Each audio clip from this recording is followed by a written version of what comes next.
না, বিষ্ণু ইসলাম আমাদেরকে জানিয়েছেন তোমার জন্য যে রিজিকের বন্দোবস্ত, যেই অ্যালটমেন্ট আছে সেটা ভোগ না করে, উপভোগ না করে তুমি মরবে না, এবং সেটা আপনি উপভোগ করবেন, আপনার কাছেই আসবে।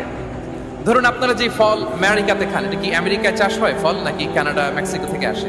এখানেই হয়, আবার বাইরে থেকেও আসে। লেটস সে আপনি যেই অ্যাপেলটা দিয়ে আজকে ব্রেকফাস্ট করলেন, যে অ্যাপেলটা আপনি খেলেন, এটা মেক্সিকো থেকে এসেছে। ওই অ্যাপেলটা যখন কুড়ি অবস্থায় ছিল, মুকুল অবস্থায় ছিল, তখনই ওটার মধ্যে আপনার নাম লেখা। এর মধ্যে কত পাখি এসে ওই গাছে বসেছে, কত মুকুল নষ্ট করেছে, ওইটা নষ্ট করে নাই, কারণ ওইটা আপনি খাবেন।